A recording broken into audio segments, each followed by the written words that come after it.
Puji Tuhan, kita sudah membaca dari pasal 8 dan pasal yang ke-9.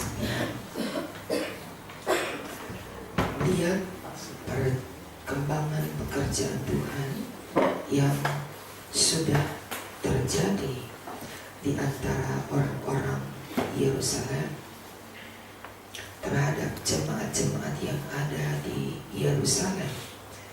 Dan kita melihat karya Roh Kudus itu memang dahsyat dan luar biasa.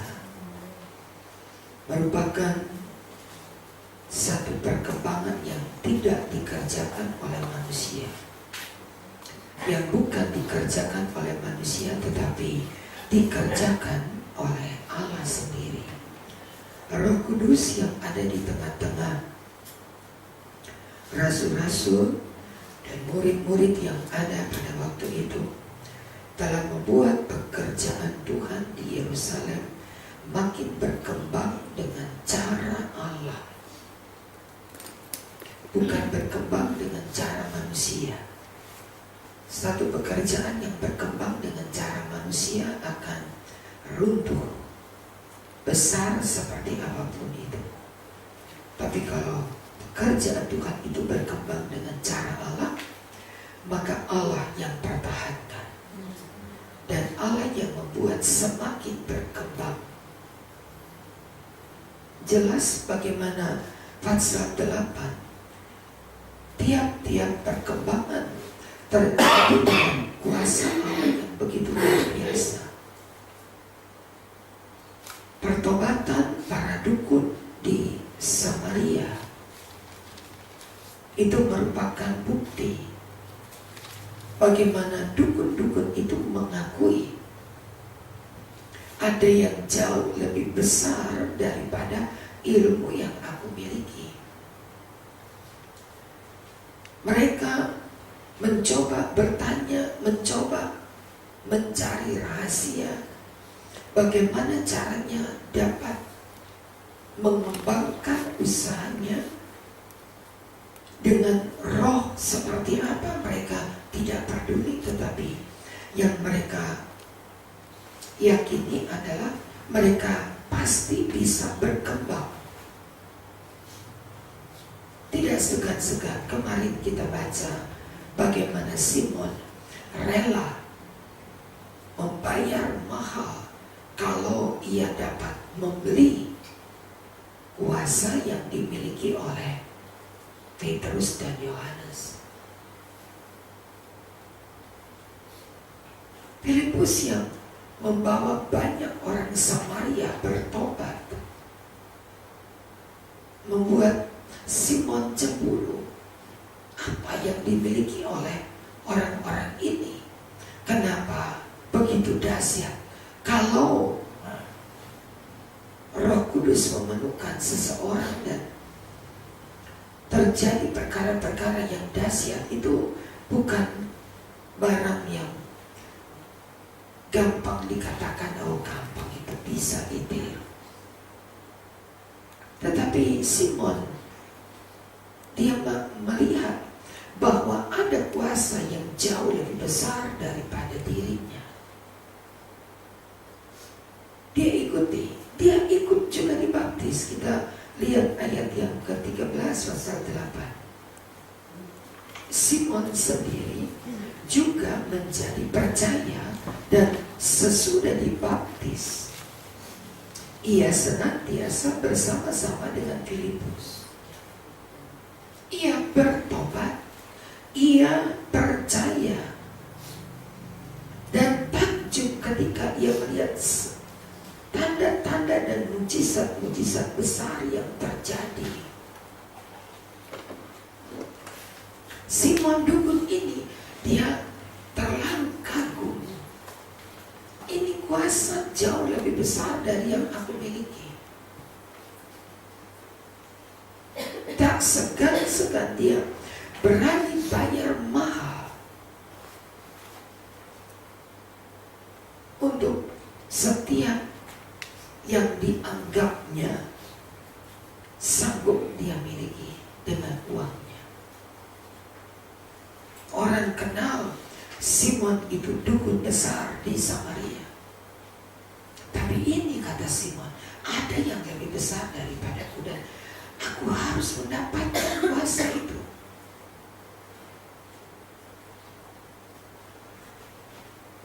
Tetapi betapa terkejut Simon karena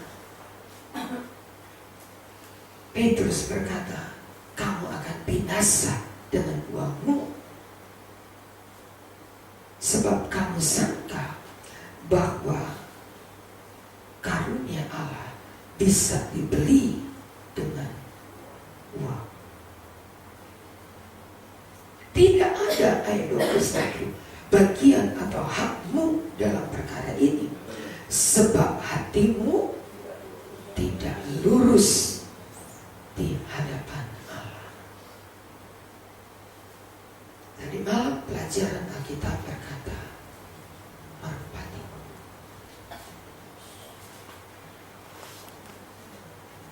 Tidak ada orang yang tidak tulus ikut serta dalam perarakan akhir zaman. Tidak akan ada orang-orang yang tidak tulus, tidak termasuk dalam kriteria perarakannya Allah. Ini adalah gereja yang mula-mula. Yerusalem adalah gereja yang mula-mula. Tetapi gereja yang disebut gereja akhir zaman adalah gereja yang jauh lebih dahsyat dari apa yang terjadi di Yerusalem. Kitab Hagai.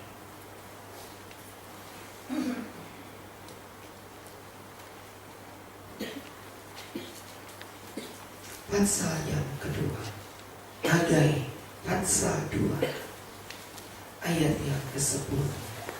Pasirai Hagai 2 ayat yang ke-10.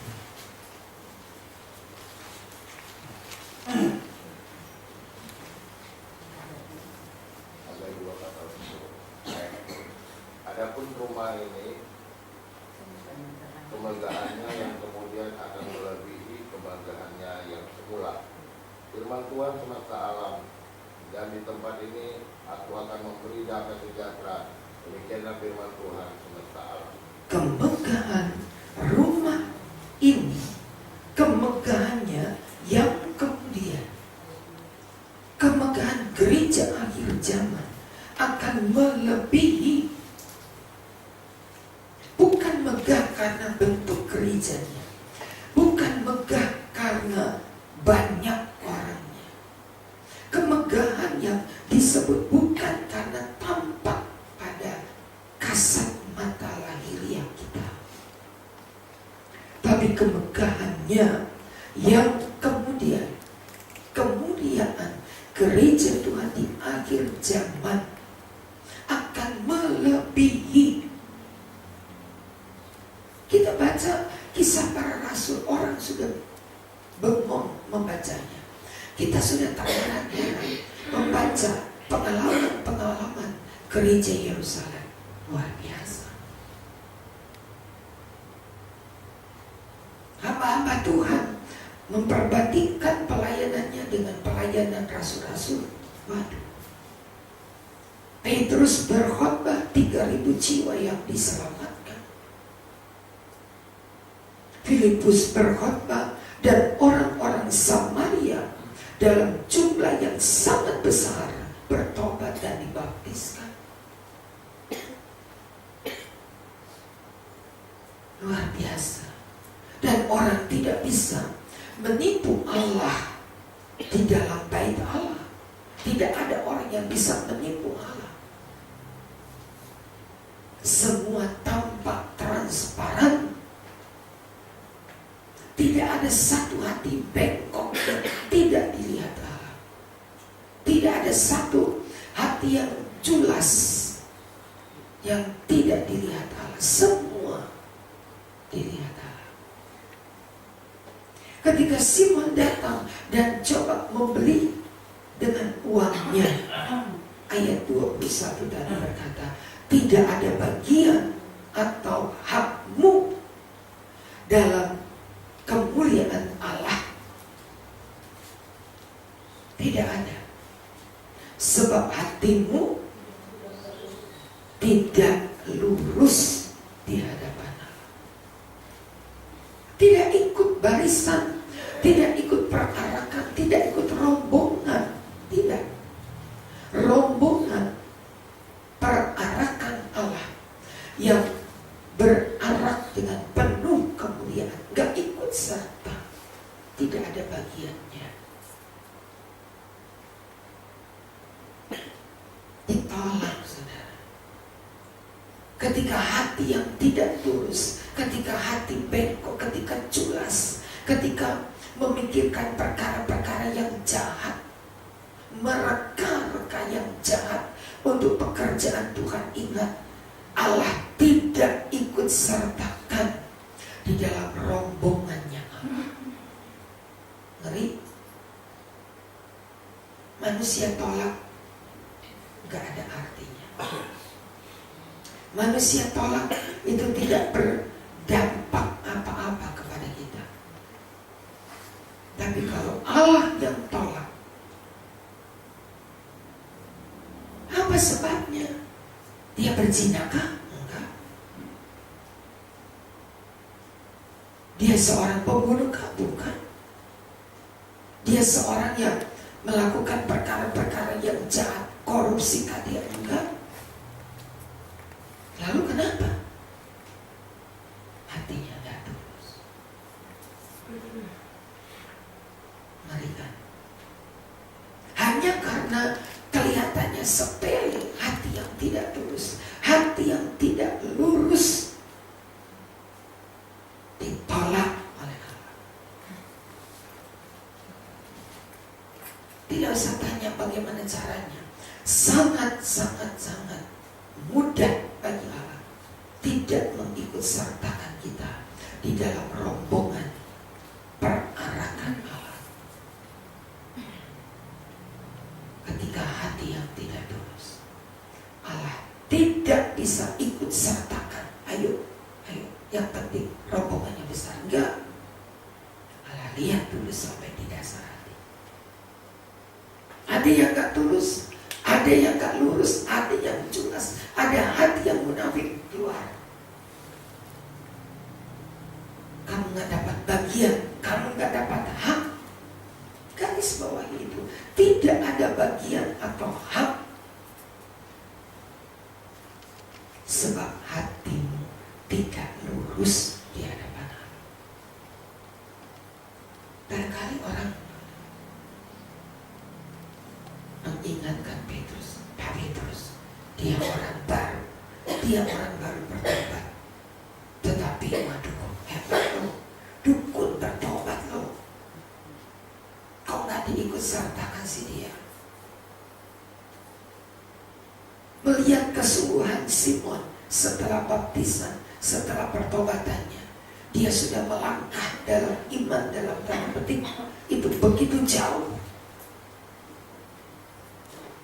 Senantiasa loh, saudara baca tadi ayat yang ke-13, Simon sendiri juga percaya, dan sesudah dibaptis ia senantiasa, berarti ia menjadi pendamping dari Filipus untuk semua tanda-tanda yang ajaib dan mujizat yang besar yang terjadi. Betapa Allah menunjukkan kemuliaannya kepada gereja yang mula-mula ini. Luar biasa. Dan Filipus disertai dengan dukun ini. Rupanya dia ikut Filipus bukan karena dia benar-benar bertobat, tapi dia mau curi rahasia kuasa yang dimiliki oleh Filipus. Jadi Tuhan tahu motivasi apa kita. tujuannya apa? Kelihatannya setia, tapi Allah lihat motivasi di dalam hati kita. Tidak ada yang bisa sembunyi di hadapan Allah. Tidak ada. Allah lihat sampai di dasar hati kita. Kalau tidak lurus, kalau tidak tulus, keluar dari barisan.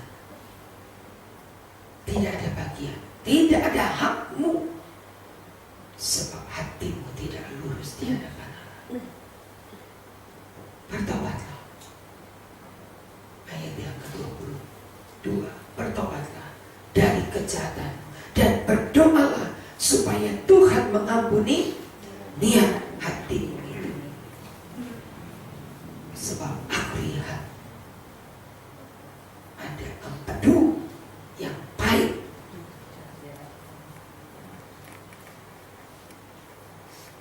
Luar biasa ya.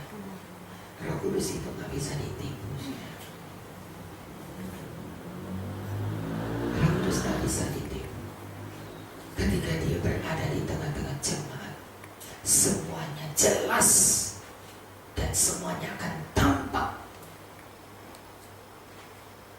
Berdoalah, minta ampun kamu, sebab ada empedu di dalam hati, dan kamu akan terjerat ke dalam kejahatan. Dukun ini tidak marah. Dukun ini tidak marah, tapi dia berkata, hendaklah kamu berdoa untuk aku, supaya jangan terjadi seperti yang kamu katakan.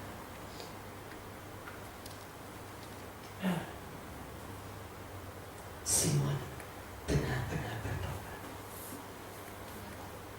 Jadi bukan pertobatan yang kelihatan, tapi ada pertobatan yang dicari Allah, pertobatan yang sungguh.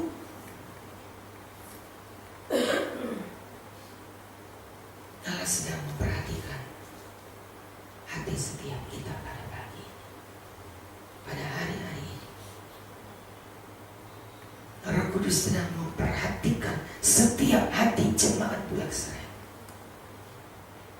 untuk diperhatikan, untuk dilihat. Dan ketika ada hati-hati yang tidak tulus, akan keluar. Kisah pasal 27, 28. Kisah 28 ayat 3. Ibu Erna. Ketika Paulus memungut seberkas ranting-ranting dan meletakkannya di atas api, keluarlah seekor ular berbeda karena panasnya api itu, lalu menggigit tangannya. Ketika Paulus mengangkat berkas-berkas ranting untuk membuat api, ketika Paulus mengajak orang-orang yang lolos dari kapal kandas, kapalnya hancur, tapi semua yang ada di dalam kapal, seorang pun tidak ada yang binasa, tidak ada yang hilang, tidak ada yang handuk. Semua terkumpul. Itu adalah jaminan yang dibuat Allah di pasal 27. Semuanya akan hancur.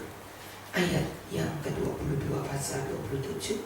Tetapi juga dalam kesukaran ini aku menasihatkan kamu supaya kamu tetap bertabah, sebab tidak seorang pun di antara kamu akan binasa kecuali kapalnya memang tidak bisa diselamatkan, hancur.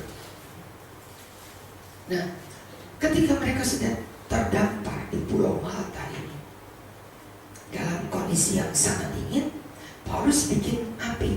Itu ceritanya. Paulus bikin api untuk berdiam, untuk menghangatkan. Tapi ketika Paulus membuat ranting-ranting itu membakar supaya ada kehangatan, keluarlah seekor ular beludak karena panasnya api itu.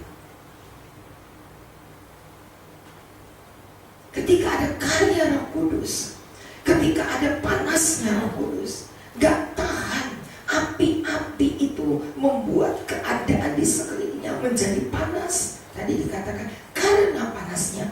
Lalu ada ular-ular yang tadi nyelip di antara ranting-ranting itu keluar. Ketika ada karya Roh Allah, ketika ada kuasa Roh Kudus yang berkarya, maka ular-ular beludak di hati-hati orang yang bagaikan empedu. Hati-hati yang gak tulus. Orang-orang yang punya motivasi licik di tengah jemaat akan muncul keluar. Akan, ya, bagaimana kalau ular di tengah api? Enggak tahan dia. Keluar. Walaupun memang memagut Paulus, menggigit Paulus, menggigit pekerjaan Tuhan. Orang-orang yang hatinya jahat ini mulai, dia mulai muncul dan gigit akan hamba Tuhan. Pada waktu itu orang berkata, wah, jangan-jangan ini dia bisa lolos dari dewa air, tapi dia gak bisa lolos dari dewa api. Sekarang Paulus digigit sama ular. Mereka nunggu. Coba perhatikan sedikit kisah ini, ya, pasal 28 tadi. Ayat yang keempat, ketika orang itu melihat ular terpaut pada tangan Paulus, mereka berkata, orang ini pasti seorang pembunuh, sebab meskipun ia telah luput dari laut, ia tidak dibiarkan hidup oleh Dewi Keadilan. Tetapi apa yang Paulus lakukan? Mengibaskan ular itu ke dalam api, melemparkan ular itu kembali ke dalam api, dan ia sama sekali tidak menderita apa-apa. Orang menyangka, wah, sebenarnya bengkak, habis bengkak dia mati apa? Tapi setelah dinanti beberapa waktu lamanya, tidak ada apa-apa yang terjadi. Waduh, orang berbalik dan berpikir, Paulus ini seorang dewa. Maka gubernur pun menyambut mereka dengan ramah. Pekerjaan Tuhan bukan menjadi hancur karena adanya ular-ular yang keluar, tapi ular-ular yang keluar itu dibakar dengan api. Dan pekerjaan Tuhan semakin diberkati. Jangan main-main ketika ada masalah. Jangan main-main ketika ada hadirat. Jangan main-main ketika ada Allah di tengah-tengah pekerjaan Tuhan. Ular itu yang akan mati. Ular itu yang akan terbakar.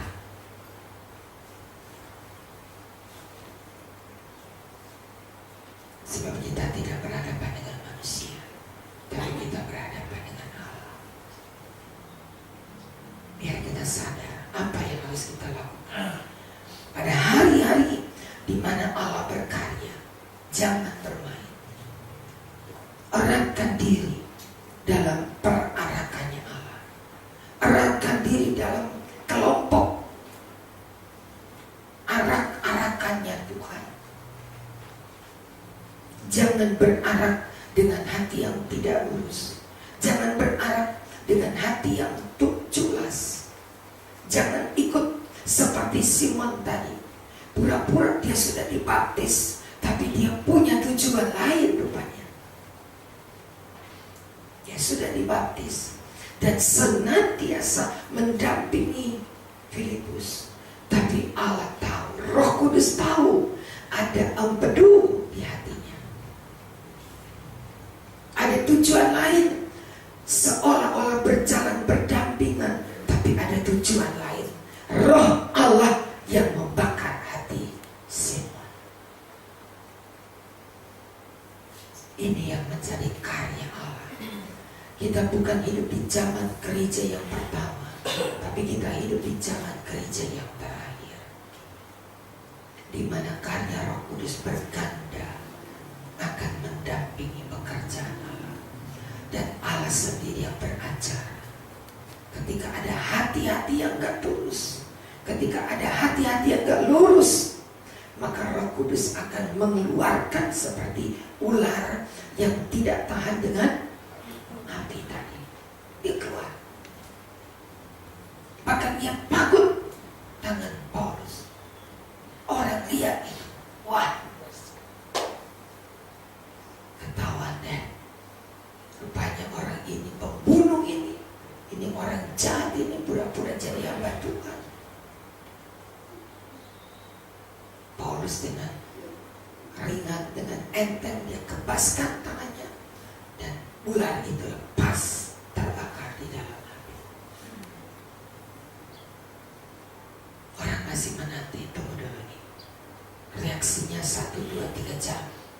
Kalau 1, 2, 3 jam dia bengkak, sebentar lagi dia pasti rebah mati. Paulus enak aja, dia jalan kemana-mana, dia makan, dia tidak merasa ada apa-apa. Orang mulai bilang, Paulus, meriang gak badan? Enggak. Panas gak? Enggak. Orang mulai heran dong. Itu ular, bukan ular sembarang, itu ular beludak itu. Ular yang sangat berbisa. Kok digigit sama ular itu dia diam aja, gak ada apa-apa, gak ada reaksi. Enak aja dia hidup. Tunggu dari jam ke jam mereka tunggu, gak ada sesuatu yang terjadi. Wah, jangan-jangan dia ini seorang dewa ini.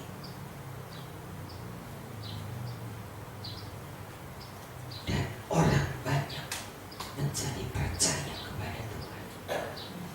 Ada ular-ular yang muncul ketika ada Roh Allah bekerja. Ada orang-orang yang mulai kelihatan, bermunculan kejahatan yang mulai kelihatan. Ngeri, saudara.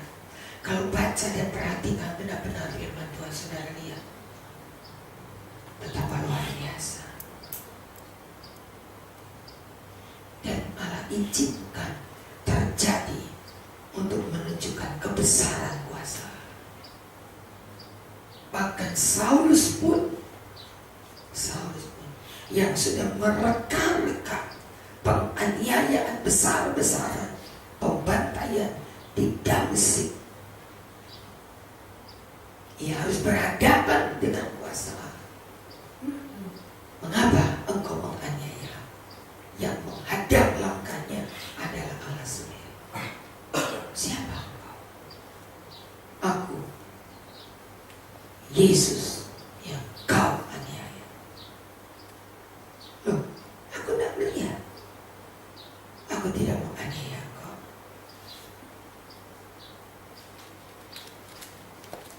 Buta mata Saulus, menghentikan langkah untuk menganiaya jemaat Tuhan. Pasal 9 ceritanya, menganiaya orang-orang Kristen.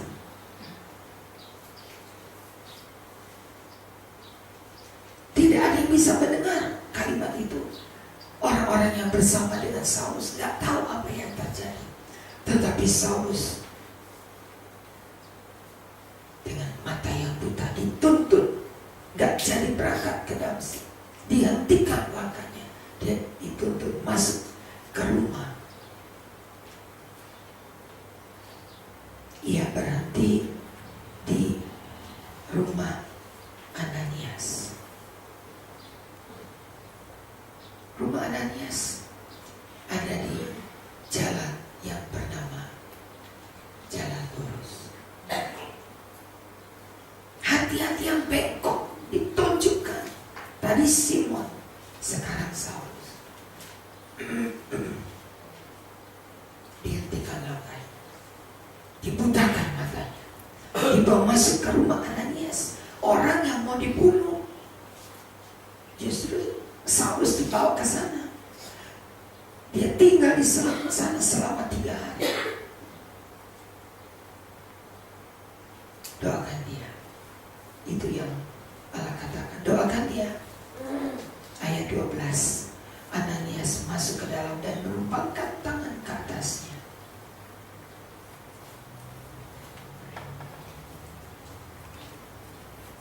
Ananias sendiri takut, Tuhan. Orang ini orang jahat. Betapa banyak kejahatan yang telah dilakukan terhadap orang-orang kudus-Mu di Yerusalem.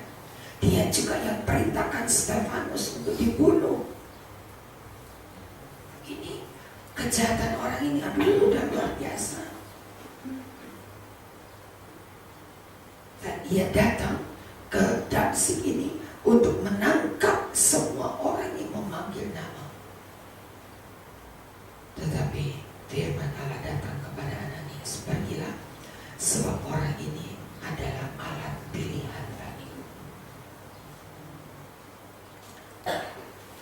Siapa yang dapat melawan karya Roh Allah? Dan kita berada di dalam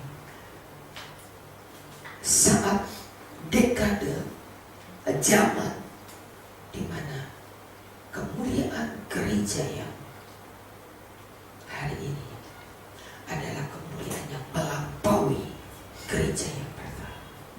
Dan Allah akan buktikan. Sebab itu mari saya ajak jemaat untuk masuk di dalam bagian perarakan ini.